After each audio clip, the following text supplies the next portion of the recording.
到了芒果成熟的季节了。我新买的房子院子的一角有一棵芒果树，非常感谢，在我现在还没有入住的时候，已经结出了饱满的芒果，欢迎着我。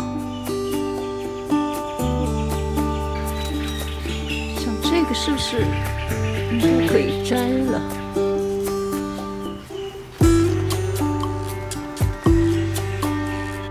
孩子爸爸终于叫人拖走了他存放在我车库里的大部分的货物。现在车库空了，也等来了工人给我刷墙。I don't know, you decide. 我实在不了解各种油漆，还是请工头来决定选用哪种吧。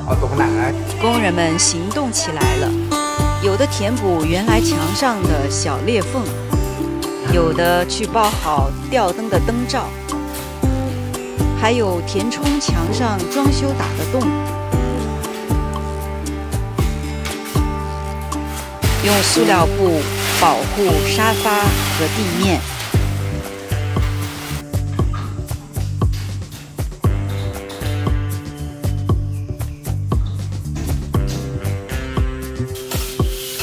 我这几天也有一个重大的任务，那就是给院子前面一片大概8平方米的地面铺上地砖。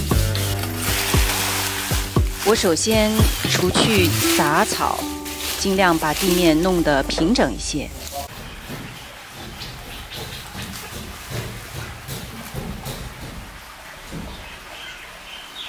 随后就开车去泰国最大的建材连锁超市看材料。超市里各种工具、材料琳琅满目，让人眼花缭乱。现在有点入坑 DIY 的我，以后恐怕要经常逛这个超市了。经过比较，还是选择了简单便宜又复古的红砖，材料店家会送货上门。我又返回了房子，看看今天的施工进展。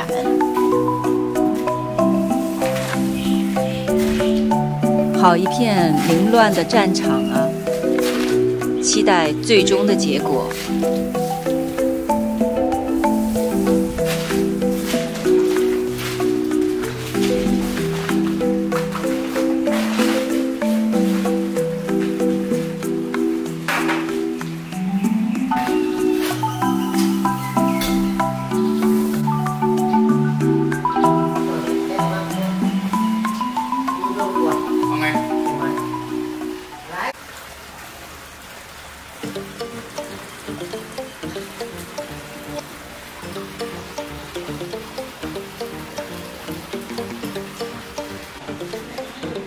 这一天，工人们在我的房子里用竹子搭上了脚手架，貌似好大的一个工程啊！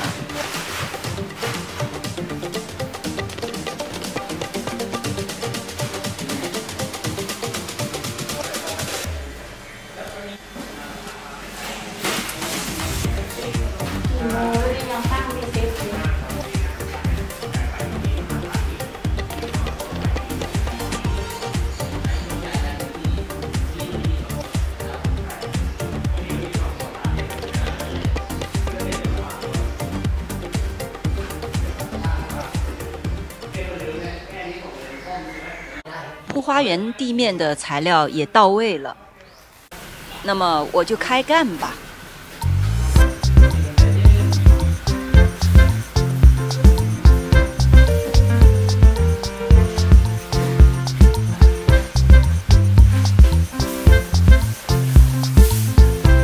先在土地上铺一层塑料布。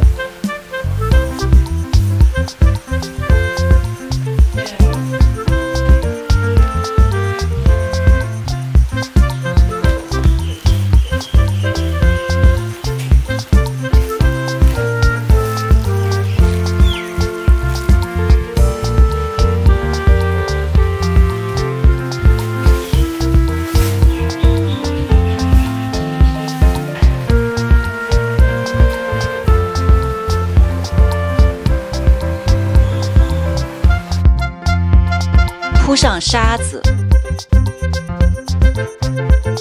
我一趟又一趟地运着沙子，一次拿不了多少，只能跑很多趟。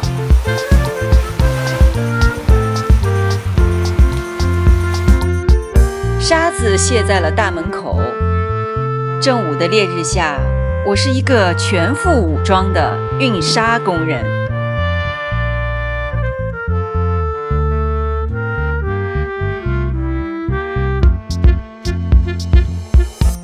终于运来了足够的沙子，开始抹平。不能做到完美，那就尽量吧。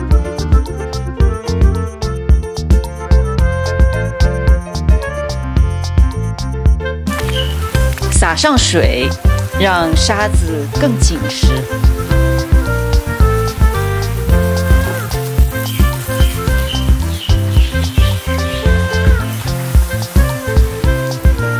到了自己最喜欢的环节了，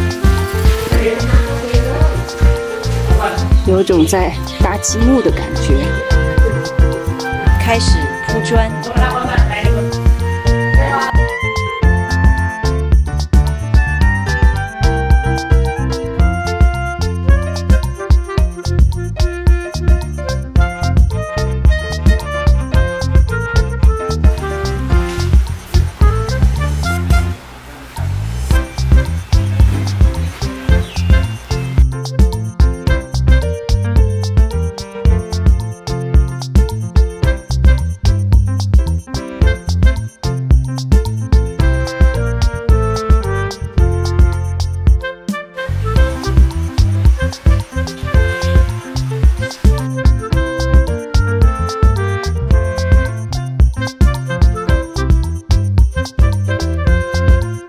基本铺完了，算得非常准确，砖不多也不少。今天的任务就告一段落了，明天等另外的商店送来碎石，再去铺其他的地方。啊，我的脸上都有了红砖的颜色，全是汗。今天好累，不过鼓励一下自己，今天干得不错。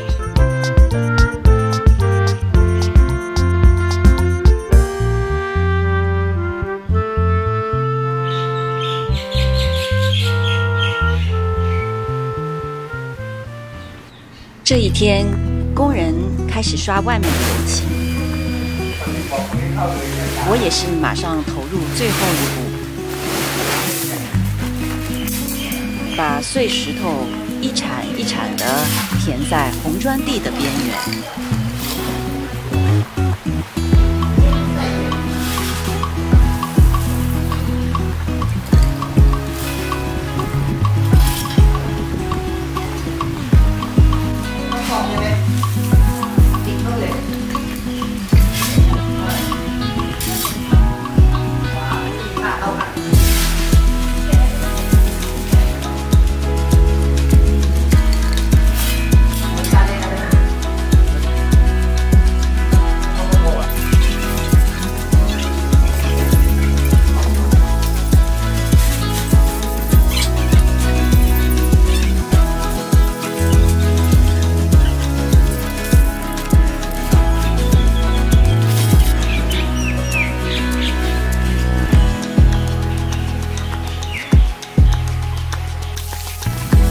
再撒上水，让里面的沙更加紧实。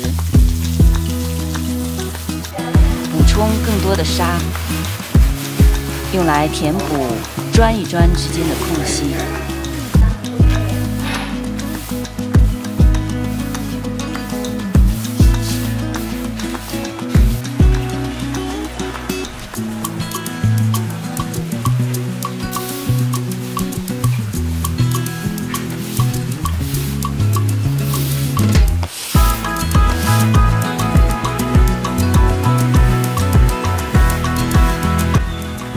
完工，基本就这样吧。这一次自己出尝了铺花园地面的过程，正赶上泰国最热的时候，真的是汗流成河呀，辛苦，但是也非常快乐。